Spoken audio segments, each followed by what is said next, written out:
I see. Blaza Masuti huyu hapa. Nasikia huku back vocal anaweza kusema Blaza Masuti. Bwana ndugu zangu, niko hapa kwenye maisha ya Urusi, niko na Blaza hapa, mtu mkubwa kabisa, mtu mzito, mtu ambaye ukiwa nataka kupendeza hapa Urusi na uonekane classic standard fulani.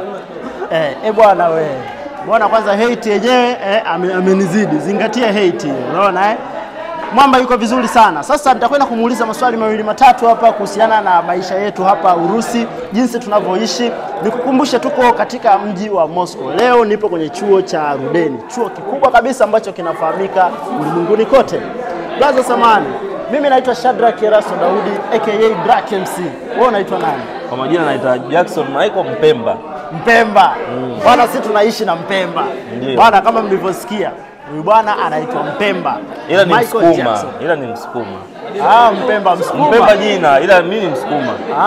Basi nafikiri itakuwa ni jina la kupewa. Kwa sababu fulani. Ila ukoo. I say umetisha sana, umetisha sana. Bwana kaka, kwanza hongera sana, umependeza sana. Shukrani, shukrani. Maana nakujua wewe kwa kodi, kila siku unakuja na kodi.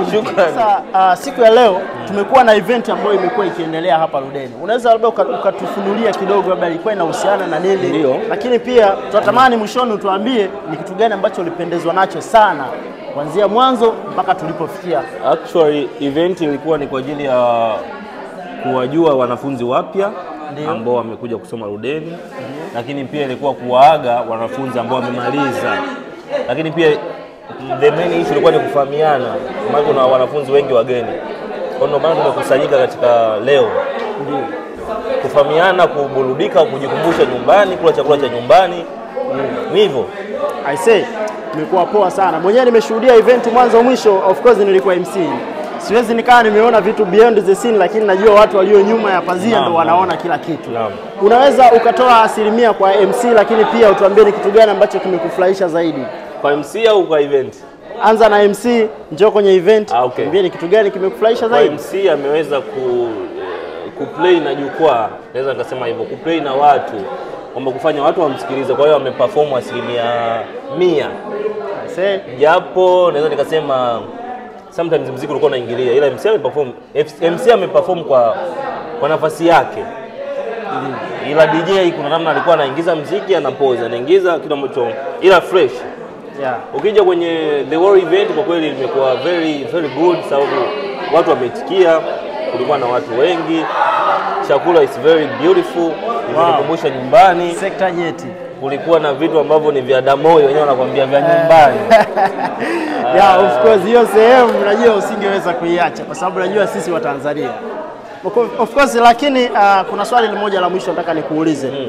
Kwa huyu mtazamaji ambaye anaangalia video hii sasa hivi, nataka umwambie kuna mtu anataka kuapply kuja kusoma Urusi lakini anakuwa na hofu fulani kulingana na kitu ambacho kinaendelea. Unaweza kumwambia kitu gani?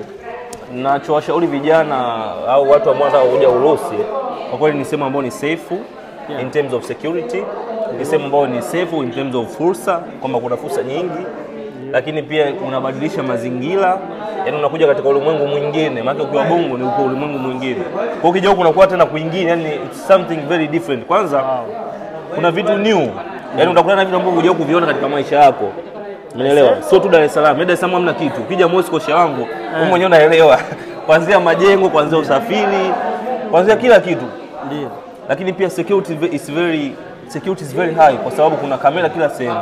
Kwa security cha kwanza.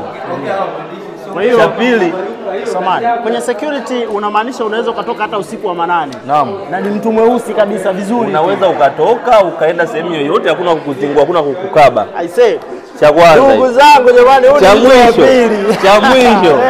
Cha mwisho kwa wanaume. Ndio. Asikwambie mtu Urusi kuna mademu.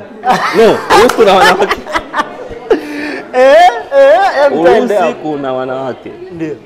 Kwa hiyo kama ni mtu unakuja kusoma, utapata marafiki wengi wa kike.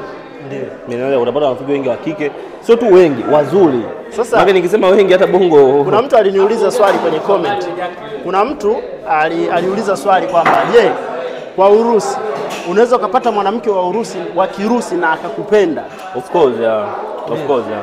Inawezekana. Inawezekana Mimi mwenyewe tunafanya interview hapa na kaka hapa. Wame wanataka kuongea kitu. Njoo ongee kitu. Njoo ongee kitu. Tuko live hapa. Inawezekana, lakini ukisema inawezekana, mimi mwenyewe ni mfano ambao nina mpenzi wa Kirusi, kwa hiyo inawezekana. Tena mrembo kabisa. Sio tu nampenda sana. Tunapendana. Kwa hiyo inawezekana vijana wakatumia fursa kupata wanawake wa kuwasaidia. Sio mwanamke, sio lazima analia, atakusaidia mambo mengi, maana hii ni nchi yake, umeelewa? Atakusaidia, atakuonyesha mifumo, atakufanya nini, kwa hiyo inakuwa rahisi ya wewe kuishi hapa. Utaona ukiwa alone, umeelewa? Pata vizuri sana. Waje kwa wingi. Waje kwa wingi. Kwa hiyo sasa sikiliza kaka. Tuna channel yetu ambayo inaitwa Maisha ya Urusi, yani Life in Russia, ambayo tunaposti vitu bila kuedit kitu chochote kile. Yani tunawapostia live content ambayo ya vitu ambavyo vinaendelea hapa, ni maisha yetu sisi hapa Urusi tunaishije. Sawa? Unaweza kumwambia mtu ambaye anatazama video hii kwa mara ya kwanza, unamwambia kitu gani? Cha kwanza subscribe. Yani maana yake wewe chochote video ambayo inakuwa inapostiwa wewe wa kwanza kuipata. Maana yake utapata madini, utapata vitu vingi sana. Utapata madini. Yaani utapata vitu ambavyo huvijui. Maana yake tunakwenda ndani, tunakwenda channel inaonyesha vitu ambavyo huvijui. Kwa unapopata information ni kitu ambacho ni very important. Kwa hiyo cha kwanza usubscribe kwenye channel. Afu cha pili tena huyu anaangalia sasa.